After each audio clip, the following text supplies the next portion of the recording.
Jadi kamu jangan coba ya, kalau mau debat sama ibu jangan bully, udah stop.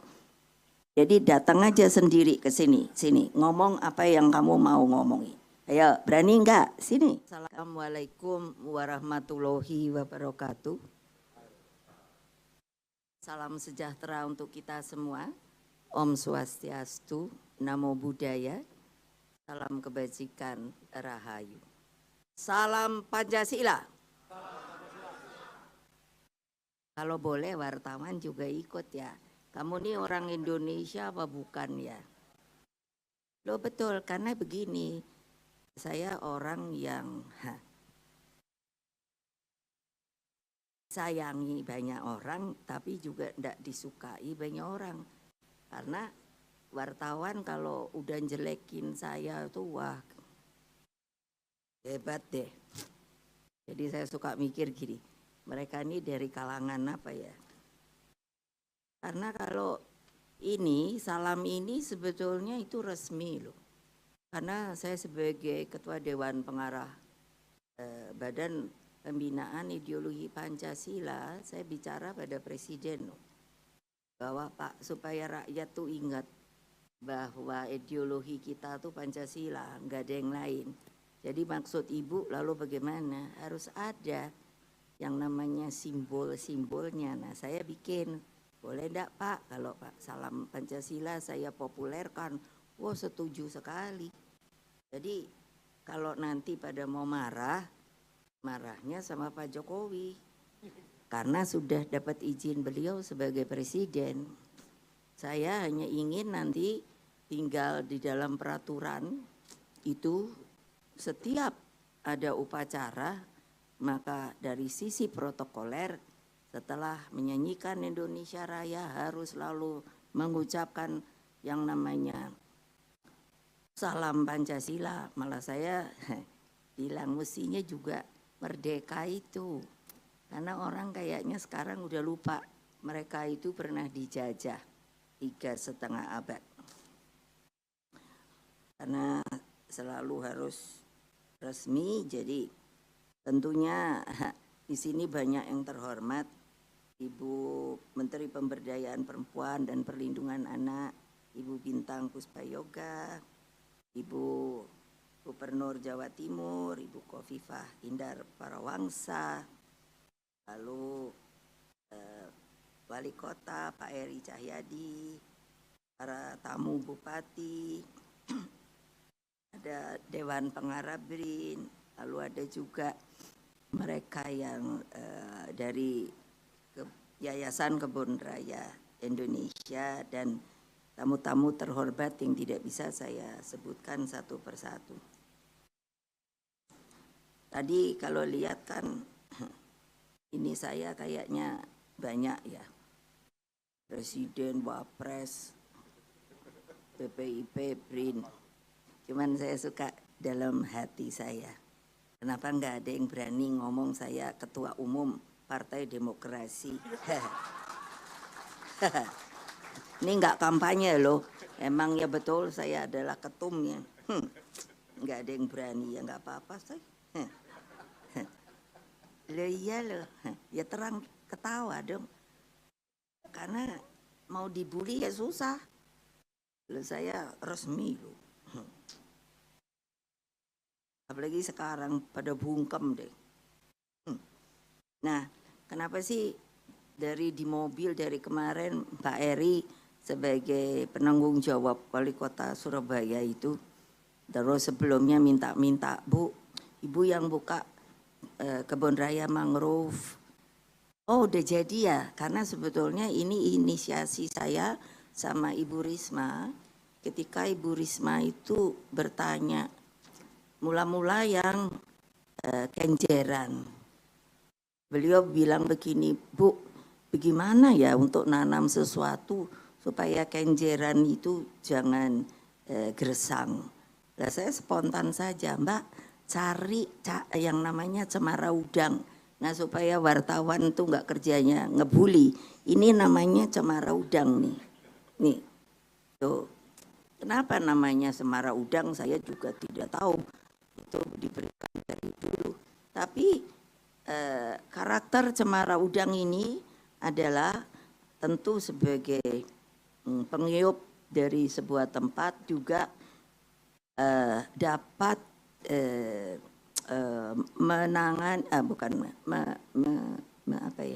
menahan kalau ada rob atau justru juga tsunami. Karena apa? Lihat karakternya. Tadi saya terangkan pada Pak Heri, itu cabangnya kan seperti masuk-masuk gitu.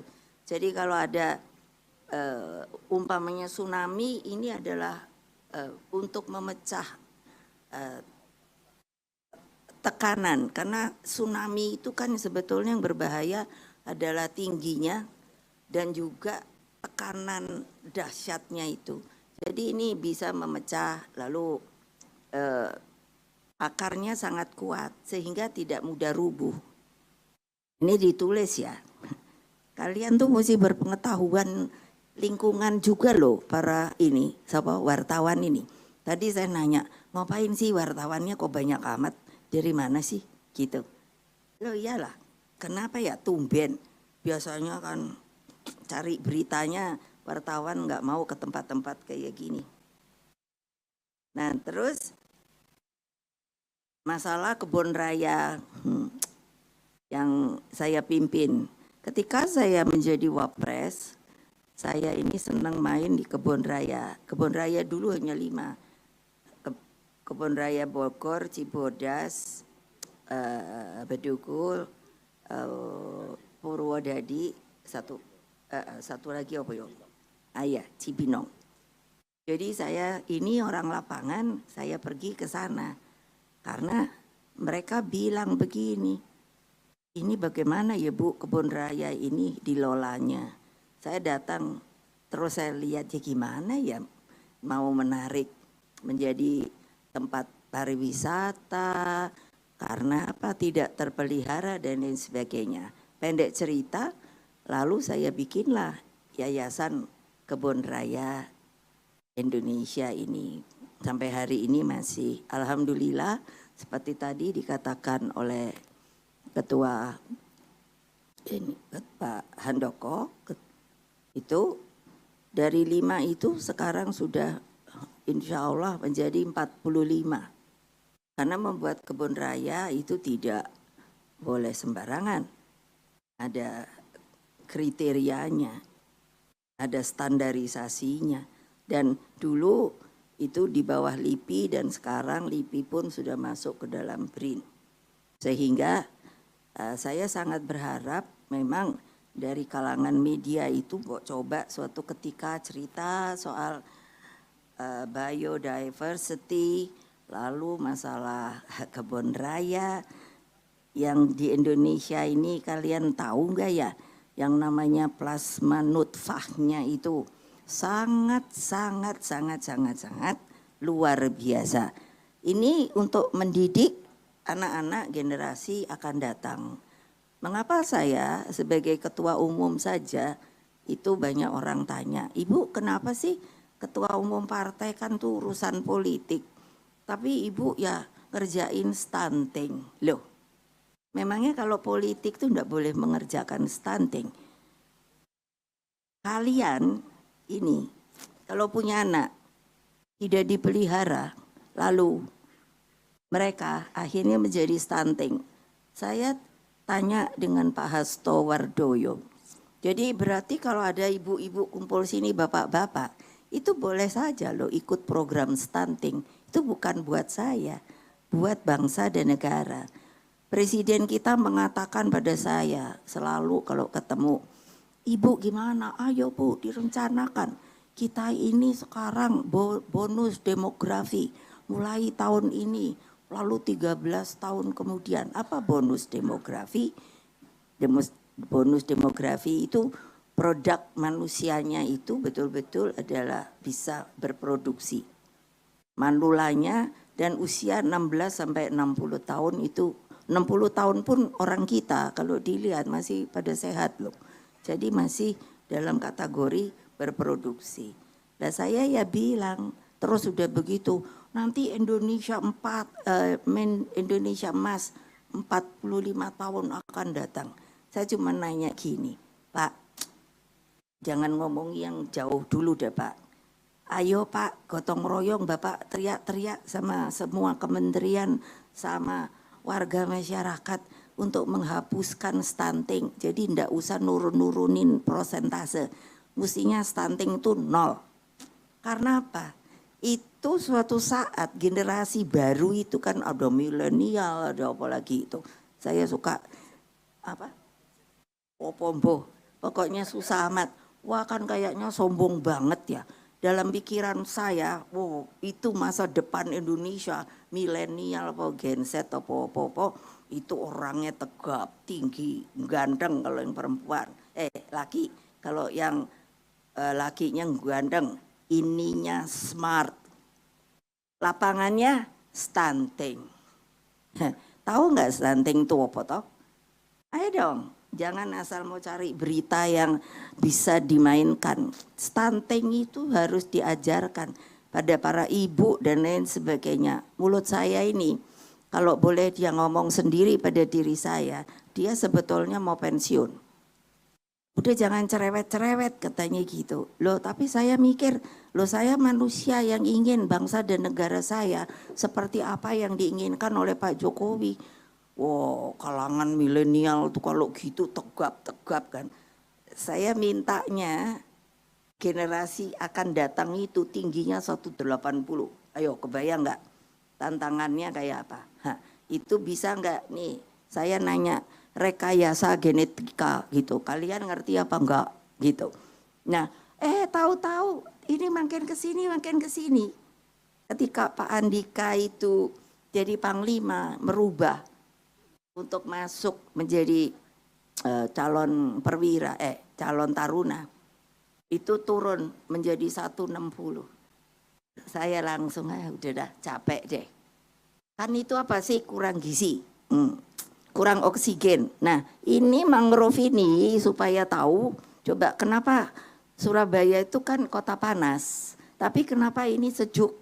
Karena mangrove itu kerjanya mengeluarkan oksigen dan mengambil polluted. Jadi CO2-nya diambili. Udah begitu, oleh sebab itu namanya biota laut itu seneng banget di sini. Kalau enggak percaya kamu pergilah mancing. Ada udang, ada kepiting, ada ikan dan lain sebagainya. Karena tempat ini akan menjadi tempat pembenihan dia. Nah, saya kalau disuruh ngomong politik bisa. Disuruh ngomongi yang namanya kurang rame lah nepokinnya.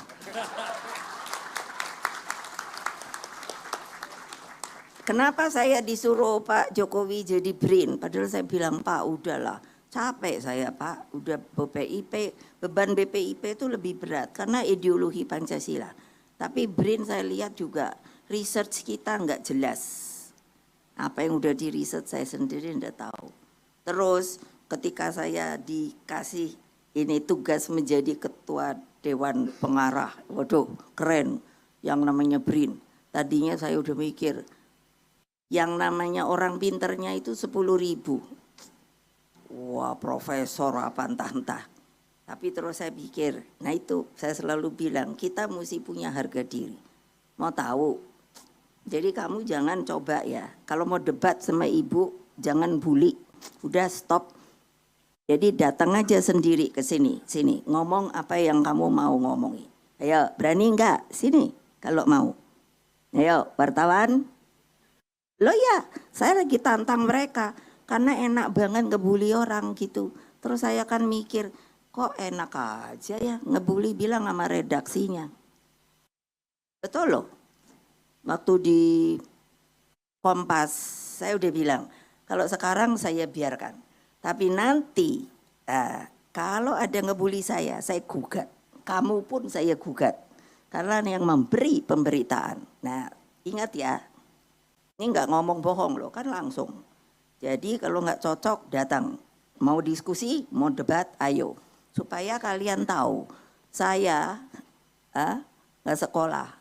Saya dibilang dulu drop out lah, apa dibilang bodoh lah apa. Saya diem aja. Karena sebetulnya itu persoalan politik. Tapi sekarang apa? Profesor saya 2, honoris saya 9, masih nunggu 6 lagi. Makanya waktu ngadepi yang 10.000 ini, saya bilang kalian kalah sama saya. Apa aja saya bisa ngomong. Ayo nuklir, oke? Tanya Pak Handoko. Saya udah ngomong nuklir loh. Ya, apalagi persenjataan. Tahu alutsista. Kenapa? Loh, saya panglima tertinggi loh waktu presiden. Jadi kalian jangan main-main loh sama saya. Ya, di sini saya harus ngomong seperti ini. Why? Karena sebentar lagi kan mau pemilu. Saya nggak mau digoreng-goreng lagi. Ini pernyataan saya, tolong ditulis yang benar. Ya. Nah, kami Kebun Raya itu nirlaba. Jadi biasanya kami melihat kalau ada perlu sebuah bantuan, kami minta kepada teman-teman untuk bisa memberikan gotong royongan. Nah, untuk ini mangrove kami sudah bisa mengumpulkan itu Pak Wali Kota sekitar 2M. Tapi kami ingin untuk kalau bisa itu untuk bisa menambah koleksi spesies yang baru, dan spesies mangrove itu hampir kalau yang saya dengar itu 100-an. Jadi ini baru separohnya. Sehingga Pak Handoko bilang ya tuh, saya lebih pintar dari beliau. Nanti pasti saya dibilang gini, Ibu Mega sedang menunjukkan kekuasaan dan kepintarannya. Hehe, gile dari wartawan itu gorengnya itu enak banget gitu loh. Nggak kapok-kapok. Loh iya kan, Pak Handoko aja sampai ketawa. Saya bisa baca loh cara pikiran kamu. Berani nggak kalau saya panggil ke depan? Ayo, berani nggak kalau saya panggil ke depan? Ayo, jawab. Kan diam artinya apa? Enggak deh Bu, gitu paling. Jadi supaya diketahui ini betul-betul sebuah prestasi. Karena dari dulu saya sudah bicara soal mangrove. Karena orang tuh kayaknya lupa kalau kita ini, negara kita tuh adalah negara kepulauan terbesar di dunia loh. Nah itu anak-anak pintar yang keluar sekolah keluar itu. Jadi saya waktu presiden saya suka testing dan ternyata perkiraan saya benar. Yaitu pernah untuk perhubungan. Jadi saya panggil nih, kan ada tuh di kementerian yang anak-anak jebolan luar negeri pinter-pinter, tak panggilin. Coba kamu bikin konsep untuk transportasi. Dari caranya apa? Darat, udara, laut, mana yang paling efektif dan utama bagi republik kita? Datang toh konsepnya, saya baca apa? Mereka darat. Nah, itu kan pikiran kontinen benua. Lah saya cuma ngomong gini, lah kalau darat, saya bilang, terus mau nyebrang ke pulau lain, katakan jarak selatnya 1 kilometer, itu harga jembatannya berapa? Dan kita itu adalah negara ring of fire loh. Masih bergolak. Lempeng-lempeng kita kalau ada gempa tuh why? Saya yang membuat GMKG supaya tahu. Dulu gak ada BMKG. Ini akan masuk ke El Nino. Ayo. Itu kan kalau yang nepok apa karena kesengsem atau memang gak mau tepuk tangan? Iya. Jadi sekarang harus bersiap. Wartawan juga harus menginisiasi. Kalau El Nino tuh kekeringan. Jadi kan mesti nanya, bagaimana nanti kehidupan petani, sawahnya kalau kekurangan orang. Saya udah ngomong sama beliau, ini ada yang namanya Ibu Khofifah. Lah, gimana kalau kering? Dari mana airnya? Mau bikin penyaringan air laut? Itu mahal sekali. Kami di BRIN udah membicarakan hal itu. Ini pengetahuan bagi kalian. Sudahlah, jangan cari berita itu yang hanya bikin kamu kayaknya akan dapat nama gitu, enggak. Saya pernah loh, satu wartawan, nggak usah saya omongin, karena saya udah jengkel. Karena topiknya beda dengan apa yang akan ditanyakan, melenceng. Ngamuk saya bilang, kamu jangan mikir loh. Kalau kamu mau jelekkan saya bisa dengan mudah jelekkan keluarga kamu. Ini bukannya kembali loh, ngancem enggak. Kalau ngancem itu kan di belakang kayak ngebully juga. Ini ngancem enggak, ini depan. Saya bisa loh, jangan lupa loh. Saya ini pernah presiden, pernah wapres. Jadi saya mau tahu seseorang tuh dengan mudah bisa saya ketahui. Tapi saya diam aja. Terus apalagi ya, sudah ini sudah.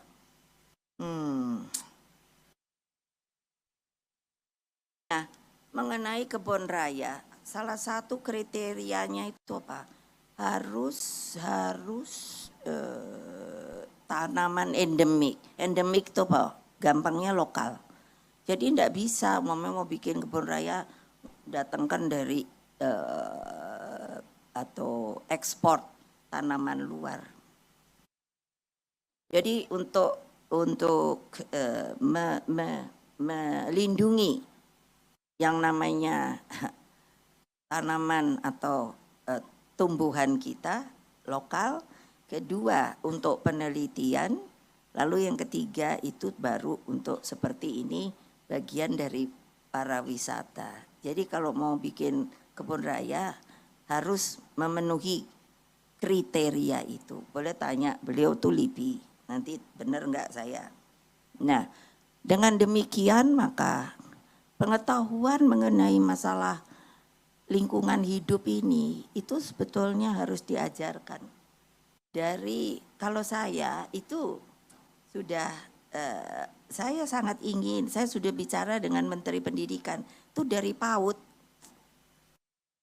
Coba kalau mau gampangnya ya wartawan tolong ibu deh masukin deh satu ini untuk anak-anak kecil-kecil. Lalu kalau sudah gurunya mestinya ngomongin dari manakah datangnya kupu-kupu, pengetahuannya nol.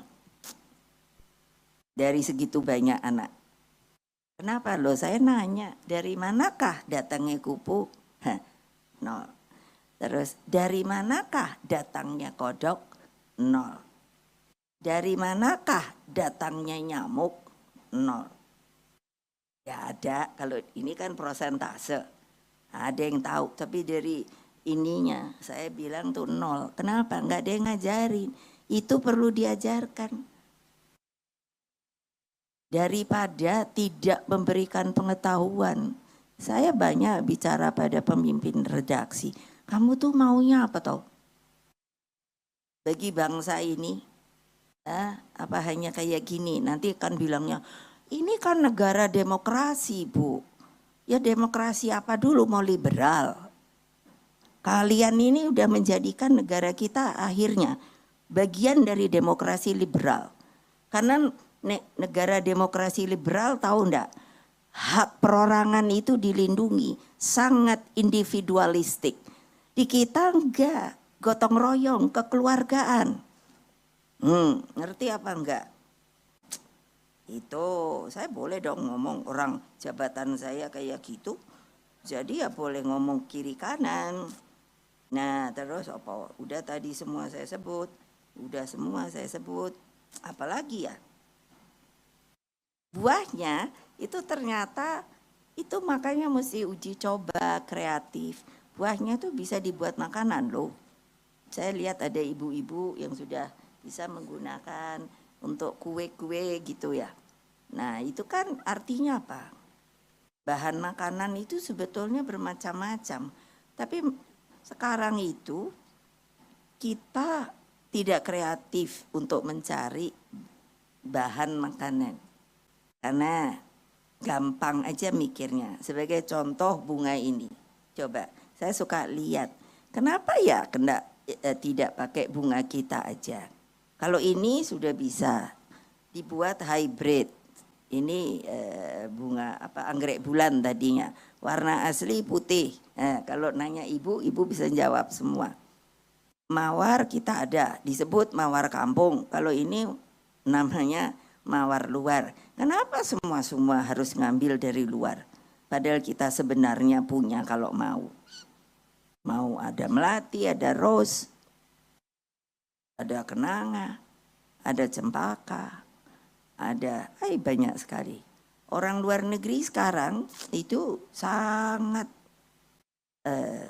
kalau boleh itu mengambil.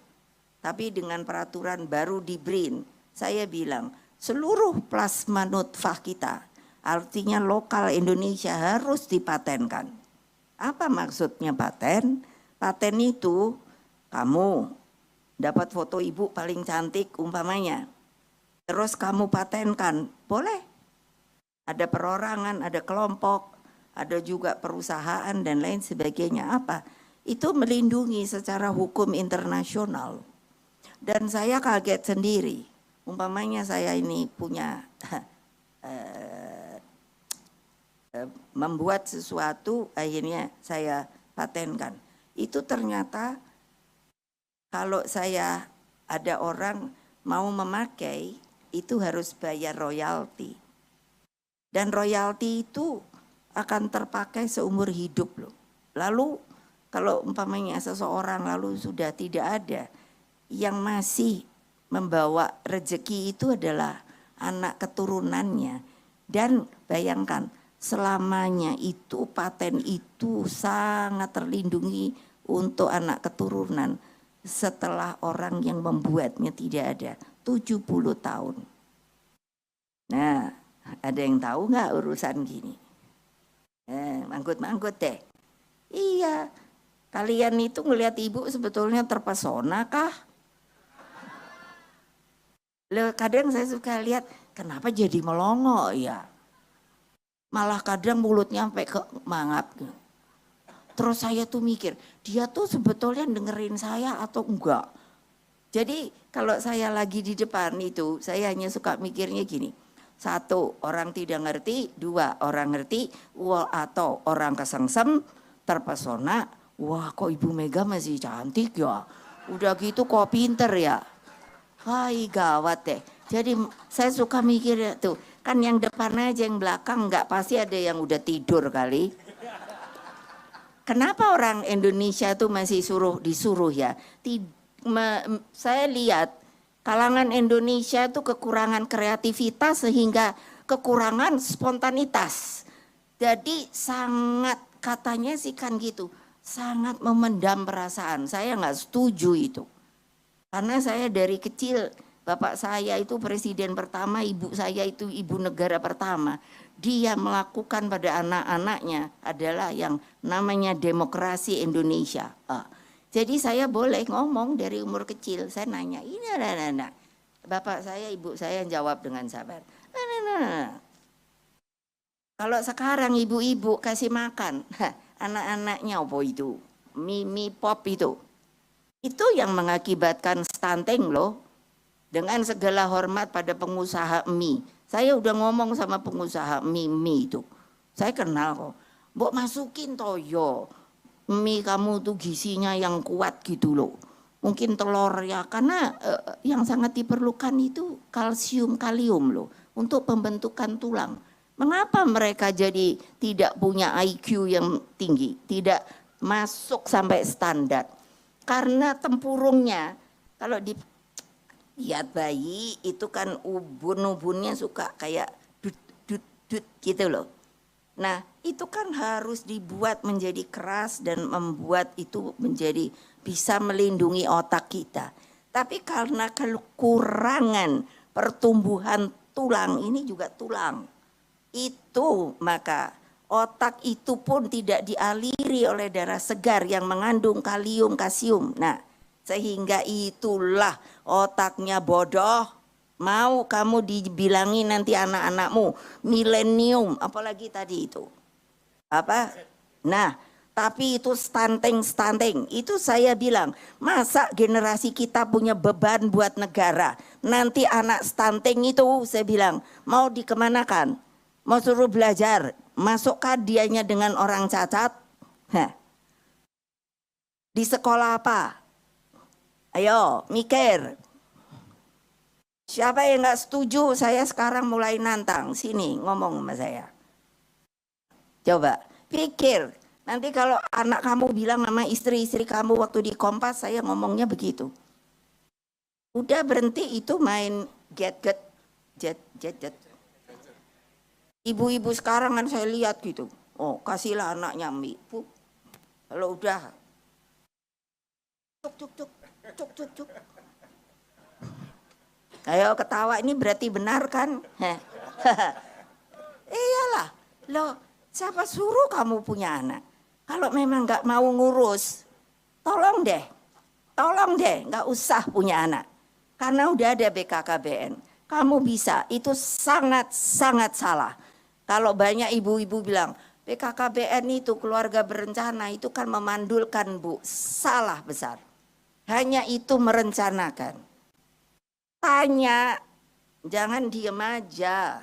Makanya kenapa ya, saya kalau ngomong mulut kayak gini tuh saya mikir, ini sebetulnya audiensnya itu bergairah apa enggak? Atau memang bagaimana ya? Coba.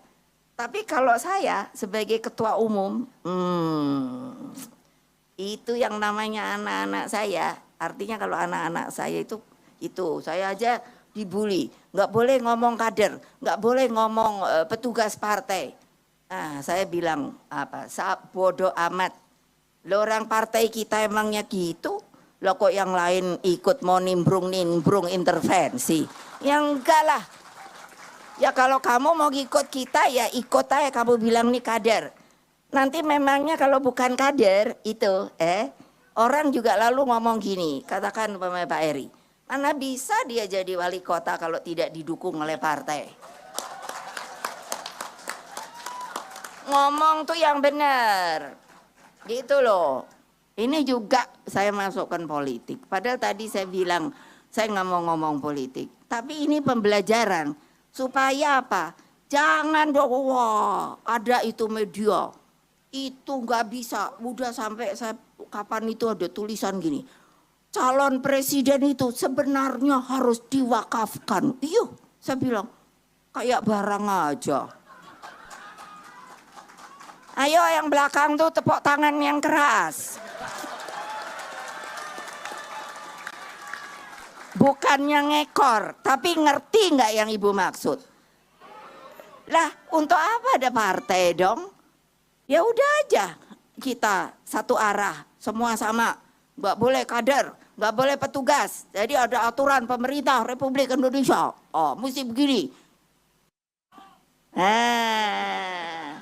Konsep toh. Lah, yang namanya perundangan Republik Indonesia, baca kalian bahwa yang namanya calon presiden itu apa sih? Diusung oleh satu partai atau dan beberapa partai. Orang itu jelas loh, kok terus saya yang dibully? Gak boleh nyebut kader, itu petugas partai itu apa? Oh saya bilang Pak Jokowi petugas partai, ayo mau dibully lagi. Lo yang nyalonkan saya, yang lain ngikut. Terus mau dijadikan kayak dadi sidi kayak piye ngono. Ya enggak lah. Kenapa nggak yang lain nggak bikin aja calon presiden lain? Itu kan fair. Kalau mau demokrasi, ini enggak. Nungguin aja gitu. Iya. Coba deh, saya kepingin tahu, saya ngomong gini ntar yang koran-koran apa segala itu ngebully apa enggak. Yo ben wae. Senang saya. Artinya apa? Trap saya masuk. Gitu loh. Iya kok gila amat deh. Yang kayak nggak ada berita bagus deh yang bisa dimasukkan. Tolong deh. Ntar paling gitu.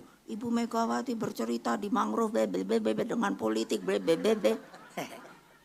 kayak saya nggak pernah bisa baca pikiran Anda ini loh. Loh ya, tapi kan kebangetan dong. Jangan dong perundangan kita itu terus dibelok-belokkan gitu loh. Ya kalau mau ikut, loh saya nyalonin kan nggak pernah ngikut yang lain punya ya bodo amat. Saya maunya itu, gitu. Ya kamu mau ngikut ya monggo, ada aturannya. Ya kalau enggak ya nggak ngopo-ngopo. Nah itu baru demokrasi. Ini enggak, ini dipak gitu dulu. Kan gitu, gile gitu. Terus udah mulai ini endat, endut. Balik satu tiap hari orang kalau nanya siapa aja. Ibu, sampai kapan di Kompas apa di mana itu? Ada wartawan nyelonong aja, perempuan. Mana enggak ya? Ada enggak orangnya? Hehe.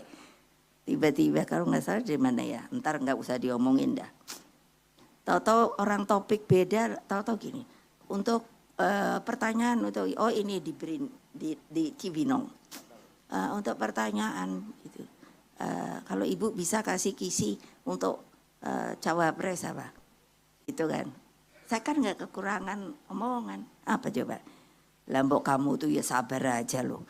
Nanti juga saya umumin gitu. Kan saya ngerti kenapa dia nanya gitu. Wah kan kalau bisa dapat dia dapat nomor 1. Dia menjadi prestasi dan wartawan andalan. Gampang loh. Mbak udah deh.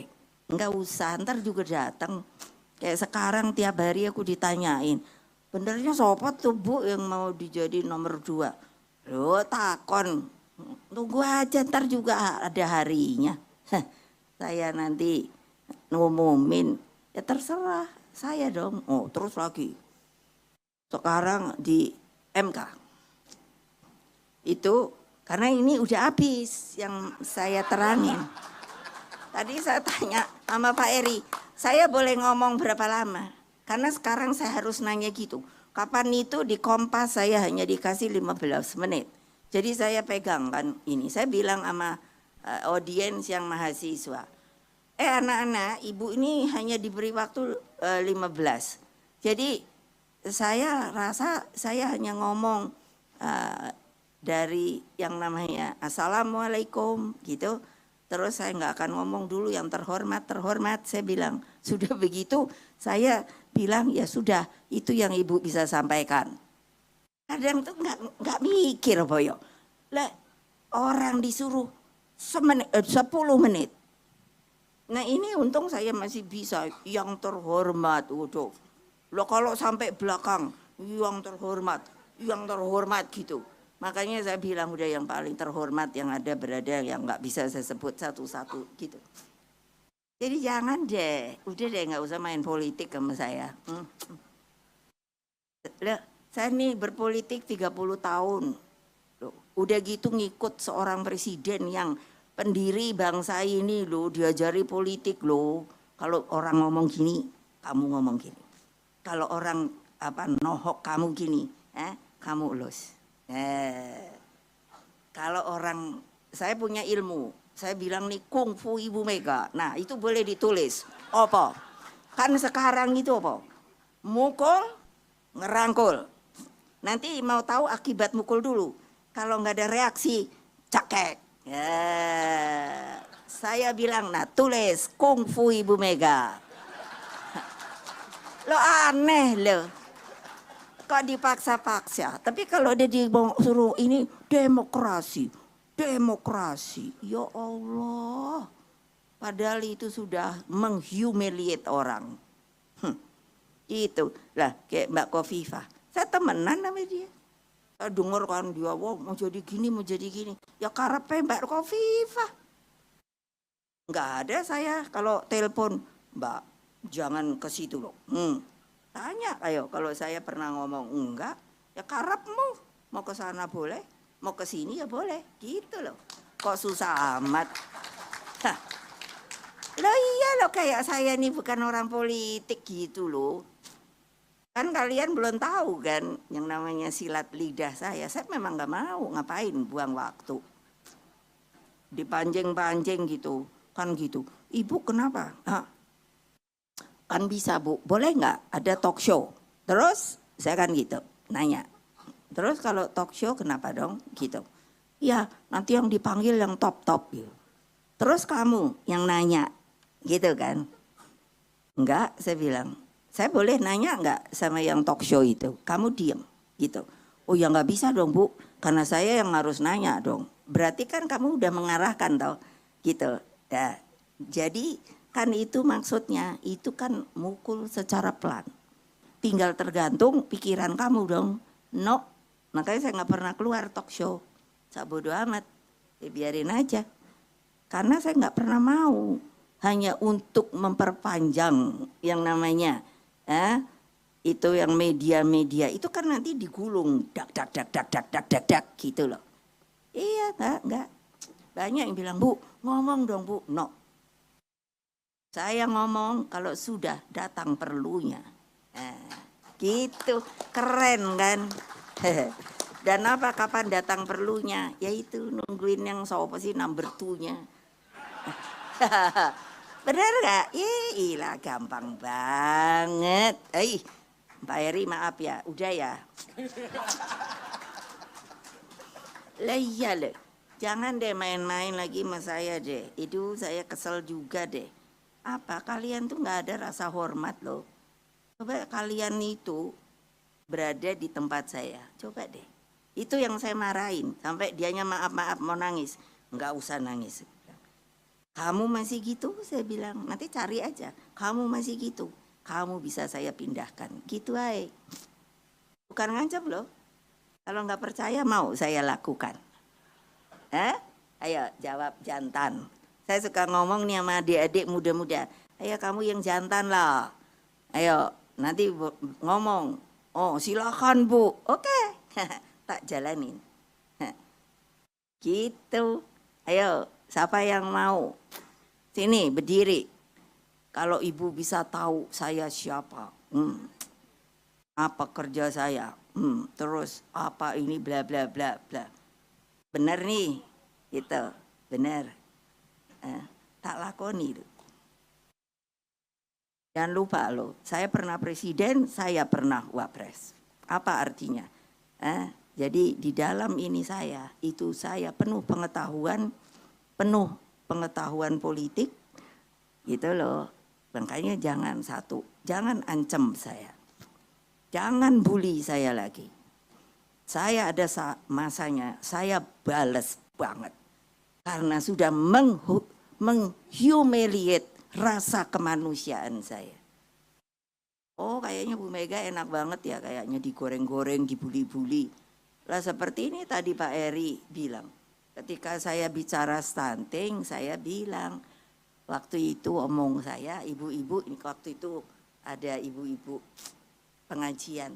Itu kan dipotong, sepertinya saya nggak setuju ada pengajian apa. Beliau menerangkan, loh saya ngomong stunting, maksud saya, kok tahu waktu? Lah kamu kalau masih dari pagi sampai sore, anak-anakmu datang itu pulang sekolah, dikasih makan opo? Gitu loh, kurang gizi. Gampang mau tahu anak kurang gizi. Angkat aja nih tangannya, terus dipegang sini. Tarik, tak. Saya aja masih tua karena punya gizi, kembalinya cepat. Kalau anak-anak kurang gizi, boleh dah. Itu jadi kayak apa ya, karet. Apa tuh? Nah itu, cobain. Ya situ dah, itu Made Urip, coba dah, kamu tarik. Itu Mbak Khofifah, itu iyalah. Saya bikin tagline, fakir miskin itu diurus oleh negara. Saya hanya mau tunggu aja, udah begini aja saya. Kalau ada yang ngebully, itu langsung saya gugat karena itu Undang-Undang Dasar 1945 supaya tahu loh. Ini saya suruh masuk itu apa namanya yang di kolong-kolong jembatanku di daerah apa? Bayangin saya tuh tadinya gini, dengar, wah di Surabaya itu kok udah ada ya, keren amat ya, tempat namanya 1001 Malam. Saya cari, karena saya bilang, saya ini gampang menyari loh. Ternyata apa? Orang hidup di kolong jendela, di kolong jembatan, makan aja sama tekos. Ini manusia pora. Iya. Saya bilang sama Mbak Risma, tolong bilang sama Erik, datengin mereka, angkat mereka. Mereka dibikin tidak menjadi manusia, tahu nggak? Sekarang udah diangkat, dilaksanakan, kehidupannya baik. Apa nggak bisa sih? Orang itu hidup pasti ingin baik, kamu pun begitu. Jangan lo ya, lagi. Nah nih ibu sampai gini, kamu saya akan ingat. Karena sekarang kan saya selalu, kamu nama siapa? Dari media mana? Saya ingat loh, dak. Ya itu karena saya jaga benar. Kalau dia mulai bully-bully saya hanya untuk dapat nama dia, tunggu waktunya deh. Jangan lupa loh, saya ini bukan mantan presiden loh. Saya ini presiden kelima loh. Saya sampai nanya, kenapa bukannya mantan? No. Nama itu hanya disandang dari sisi perundangan pemerintahan Republik adalah bagi presiden dan wakil presiden. Artinya apa? Dia tetap diakui bahwa dia masih bisa bekerja untuk bangsa dan negara. Jadi saya melakukan hal itu, gitu loh. Jadi kamu jangan melecehkan saya udah kesel banget tahu nggak kenapa hari ini saya lihat kok wartawannya banyak. Kesempatan dah. Iyalah, sudah terlalu lama ini saya tekan tahu nggak. Sampai sekjen saya selalu bulu, ibu sabar banget toh bu, saya tuh udah gregetan wes bene wae, ngono aja. Tapi lama-lama yang ngelunjak ya. Kalau nggak percaya, awas lu ya. Nanti kalau masuk koran-koran mana terus ada pembulian padahal soal mangrove sama yang saya omongin, saya gugat lo langsung. Sudah satu yang saya gugat. Hehe. Saya menang. Hore, seneng aku. Udah gitu, masih aja ngotot. Padahal disuruh bikin permintaan maaf di medianya. Sampai hari ini belum. Biarin gue bilang, ntar aja. Harus itu Dewan Pers loh, belum gugatan resmi hukum loh. Saya baru laporan ke Dewan Pers loh. Saya udah ngomong sama Dewan Pers. Lain kali juga ada lagi, saya bilang, kamu jangan kerja enggak loh. Nanti saya suruh Pak Jokowi bubarin kamu loh. Karena kamu Dewan Pers itu harus punya kode etik jurnalistik, saya bilang. Nah itu enggak. Kode etik jurnalistik itu apa toh?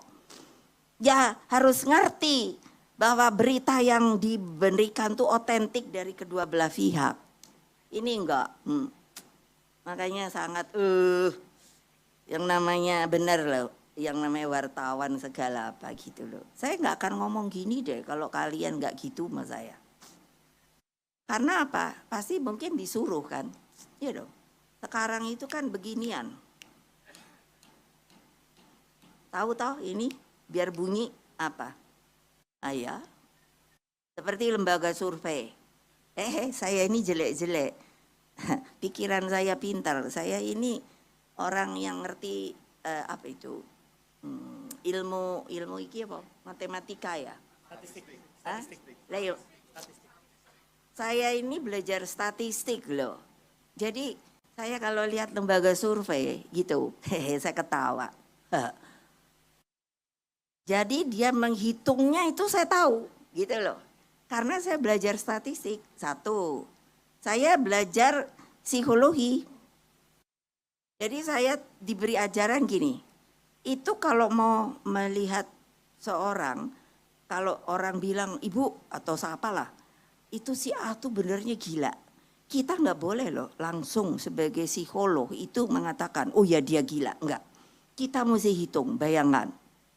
Yang namanya ininya, penghitungannya sangat jelimet. Dan sangat menurut saya humanis. Tahu. Jadi kalau survei kan suka kita lihat.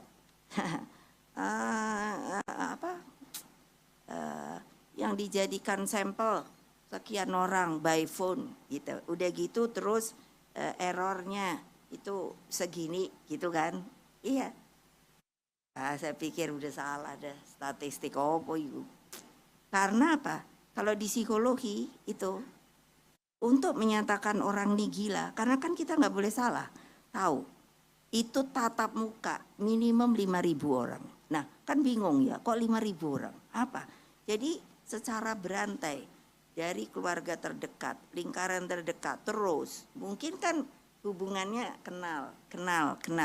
Lalu dihitung, oh berarti benar, ini kalau sampai 80%, semua pada menyatakan orang ini memang udah nggak benar, mesti masuk rumah sakit jiwa, gitu loh. Nah jadi kalau disurvei, aku tuh sampai mikir ngopo toh yo gitu. Yang, nggak lain. Terus kan lucu gitu buat saya. Saya kan orang lapangan supaya kenal. Gitu loh, makanya saya kenapa sih bisa ngomong sama kalian. Makanya kalau kalian nggak setuju sama saya sini, ngomong, debat, diskusi. Saya ini orang lapangan loh, bukan teoritis saja loh. Jadi saya bisa tahu, jadi saya dengan ilmu statistik itu, kok bisa ya? Jadi kalau sekarang itu kan urusannya cuman mainannya itu, kan hanya saya suka bilang tanda kutip kayak di udara aja. Oh ini nanti tahu-tahu naik. Aku kan mikir, iku naiknya dari mana yo, gitu kan. Wow, pokoknya loh, coba bayangkan logika aja. Kok tiba-tiba bisa padahal itu by phone dengan ditulis toh 1.500 opo-opo. Kok bisa itu dijadikan apa itu namanya? Seperti apa? No, contoh bahwa kebenarannya itu gitu kan, makanya ada istilahnya itu loh. Nah saya kan pikir lucu amat ya ini survei Indonesia ini loh. Saya belum aja pada mau ketemu survei. Kamu kalau survei mau pakai by phone, tapi kan saya tahu by phone tatap muka ya kan, bayangin itu mesti bikin tim, belum lagi kalau mau ke seluruh Indonesia kan mesti datengin orang, kan itu biaya. Gampang toh sini logiknya. Nah kalau ini kan telepon, umpamanya kalau gini gampang kan. Di saya karena orang psikologi, meskipun itu tadi bilang karena drop out apa enggak, kan bisa. Nanti kamu mau milihnya siapa, kan gitu. Oh saya belum tahu. Kalau si A, jadi nggak ada nyebut 3 orang. Kalau si A, oh ya itu bisa itu, gitu. Masa gitu? Jadi itu sudah diarahkan. Nah kalau saya salah, sini datang ke saya. Bu salah, caranya nggak gitu bu. Caranya nggak gitu bu, sekarang tuh begini bu. Oh gitu ya. Padahal menurut saya begitulah. Itu jadi nggak fairness kita ini sekarang itu yang menurut saya itu sama sekali tidak ditunjukkan. Jadi kasihan kan yang namanya rakyat kita yang menjadi hanya